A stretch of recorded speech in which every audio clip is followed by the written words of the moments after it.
देश के प्रथम नागरिक राष्ट्रपति महोदया को हम लोग ज्ञापन डीसी के माध्यम से भेजना था, मगर डीसी महोदया नहीं है। उनके प्रभार पर जो है डीडीसी साहब को हम लोग अपना मेमोरेंडम दिए हैं, जो आर्टिकल 9 और 14, 25, 26 और 29 का जो है उल्लंघन किया गया है। और तमाम बोर्ड में, पूरे दुनिया के बोर्ड में दूसरे लोगों का उसमें कोई भी इंटरफेयर नहीं है, मगर हम लोग अल्पसंख्यक में इंटरफेयर करके हमारी ज़मीनों को हड़पने और ये करने का कानून पास कर दिए हैं, बार्गेनिंग करके नायडू से और नीतीश से। तो हम चाहते हैं कि महामहिम इसको देखे। जिसके लिए आप पास कर रहे हैं वही जनता आपसे नाखुश है, जिसके लिए आप अच्छा करना चाह रहे हैं वही नाखुश है। तो ये बिल का मतलब क्या है? आपने कहा था कि हम ऐसा मुसलमान भारत में देखना चाहते हैं जो एक हाथ में कंप्यूटर एक हाथ में कुरान होना चाहिए। कितने लोगों को कंप्यूटर और कुरान दिए आप पीएम होकर बोलते हैं कि जो है पासमानदा मुस्लिम को इससे भला हो जाता, पंचर नहीं बनाता। अरे भैया, आप पूरे भारत के बेरोजगारों का बात कीजिए, जो पंचर बनाने का काम भी नहीं चल रहा है। आर्थिक स्थिति पूरे देश की डामाडोल है। सिर्फ कुल मिला के मांग की यदि बात करें तो क्या मांग है सरकार? हमारी मांग है कि नफरत के बुनियाद पर किसी भी कानून को नहीं बनाया जाए, और आप अपनी नाकामी को छुपाने के लिए धर्म का सहारा लेकर हिंदू, मुस्लिम, सिख, ईसाई ना कीजिए। देश का डेवलपमेंट कीजिए, देश को आर्थिक रूप से मजबूत बनाइए। और अब्दुल को जो है एक हाथ में जो है कंप्यूटर, एक हाथ में कुरान दीजिए, और इसी तरह हमारे हिंदू भाई को भी एक हाथ में गीता और एक हाथ में कंप्यूटर दीजिए, ईसाइयों को भी दीजिए और माइनॉरिटीज़ के तमाम लोगों को दीजिए। आपके देश में जो है नौकरी देने का आप 1 करोड़ वादा किए थे, दिए नहीं, और अनाप शनाप खाली जो है जुमलेबाजी करते हैं। पंचर नहीं बनाएगा तो ये नहीं करेगा, वो नहीं।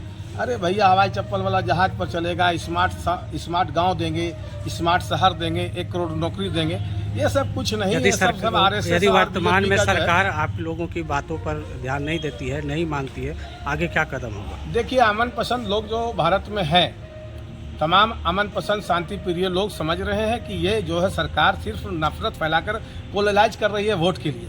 तो अमन पसंद लोग हमारे जो भारत में हैं वो हमारे साथ हैं और लड़ भी रहे हैं। और यहाँ शिक्षा और नौकरी और हेल्थ का सवाल है, मगर सरकार उलझाए रखती है कि भाई आप नफरत की चाशनी में ये जलेबी खाते रहो, तो ये जलेबी कहीं गले में अटकी योगी और मोदी की तो फिर क्या होगी? 11 साल हो गया, आप डेवलपमेंट के हिसाब से कुछ नहीं किया। और दूसरी अहम बात है कि तमाम राज्य सरकारें 232 वोट आपका विपक्ष का पड़ा है बिल के खिलाफ। तमाम राज्य सरकारें कह रही है कि हम अपने यहाँ वक्फ बिल को लागू नहीं होने देंगे। तो क्या वो सरकार जो है पागल है? वो सरकार भी तो समझती है कि इस बिल से और नफरत बढ़ेगा, किसी का हक हकूक छीना जाएगा, किसी का कब्रिस्तान छीना जाएगा, किसी का मंदिर छीना जाएगा, किसी का गुरुद्वारा छीना जाएगा, किसी का जो है यतीम खाना छीना जाएगा। इसलिए जो है ये कानून आनन फानन में वोट बनाने के लिए लाया गया है। इस कानून को हम लोग महामहिम को दिए हैं और महामहिम के पास से हम लोग आग्रह करते हैं इस कानून को। मामला बहुत शांति से थे हम लोग, लेकिन हिंदुस्तान को सिर्फ गुमराह में लाकर हिंदू मुस्लिम हर जगह दंगाई हो रहा है।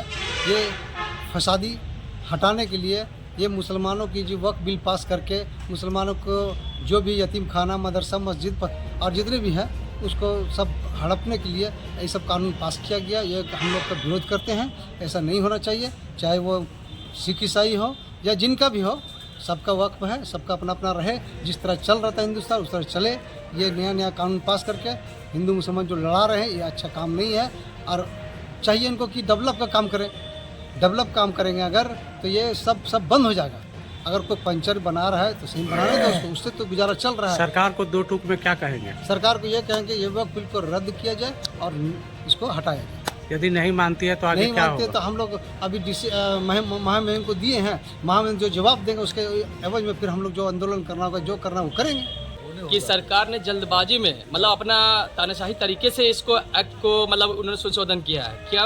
क्योंकि इसका बिना मशवरा का हम मतलब बिना मशवरा जेपीएस लागू मतलब मशवरा किए बिना हम लोग का जो मुतवल्ली लोग हैं उन लोग से मशवरा किए बिना जल्दबाजी में इसने लागू किया है।